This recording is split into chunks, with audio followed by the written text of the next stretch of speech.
একটা ব্যক্তি সে বুঝতে পারে সে পাপ করলে ভালো থাকতে পারে না, সে চায় সে আর পাপ করবে না, সে চায় আল্লাহর পথে যেতে, সে চায় 5 ওয়াক্ত নামাজ পড়তে, সে চায় ভালো মানুষের মতো থাকতে, সে একটু শান্তি চায়, সে তার অগোছালো জীবন থেকে বের হতে চায়, সে যে পাপ করে সবকিছু বাদ দিতে চায়, কিন্তু এরপরও মানুষের ধোঁকা, নিজের পরিবেশ, শয়তানের ধোঁকা, নিজের নফসের ধোঁকা, এই সবকিছু মিলে পাপ করে ফেলে।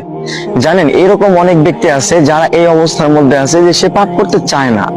সে পাপের মধ্যে যেতে চায় না, কিন্তু এরপরও নফসের ধোঁকা, শয়তানের ধোঁকা, আজে বাজে মানুষদের সাথে মিশে বিভিন্ন ধোঁকায় পড়া, এই সবকিছুর কারণে সে পাপ করে ফেলে, সে ভুল করে ফেলে। কিন্তু একটা মানুষ সে যখন ভুল করবে, আবার তওবা করবে, আবার ভুল করবে, আবার তওবা করবে, এই মানুষটা যদি এইভাবে চালায় যাইতে থাকে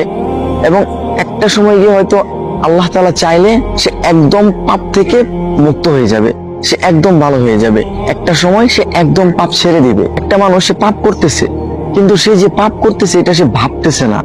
এটা ভুলটাকে সে ভুল মনে করতেছে না, পাপটাকে সে পাপ মনে করতেছে না, সে একটা খারাপ কাজ করতেছে, সে পাপ করতেছে, তার কাছে মনে হচ্ছে না যে এটা ভুল, এটা খারাপ, এটা পাপ, আল্লাহ তাআলা এটা অপছন্দ করেন, আল্লাহ তাআলা এটা থেকে দূরে থাকতে বলছে।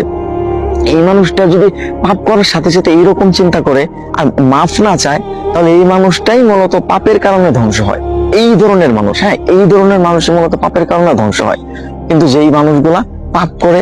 আবার আল্লাহ তাআলার কাছে মাফ চায়, সে পাপের জন্য তওবা করে, সে আল্লাহ তাআলার দিকে ফিরে যেতে চায়, এই ধরনের মানুষ ইনশাআল্লাহ একটা সময় গিয়ে সে ধীরে ধীরে ধীরে ধীরে যখন পাপ করে আবার আল্লাহ তাআলার কাছে মাফ চায়, তখন এই যে তার এইভাবে চলতে থাকে, তখন না সে একটা সময় গিয়ে বুঝতে পারে যে আসলে পাপ করার যে খারাপ প্রতিক্রিয়াগুলো আছে সেগুলা কি। প্রত্যেকটা পাপ আর প্রত্যেকটা খারাপ কাজের বাজে একটা প্রভাব আপনার জীবনের উপর পড়বেই পড়বে। সুতরাং আপনি পাপ করতেছেন, আপনি ভুল করতেছেন, আপনি ভালো হতে চাচ্ছেন, এইটা একটা ভালো অভ্যাস যে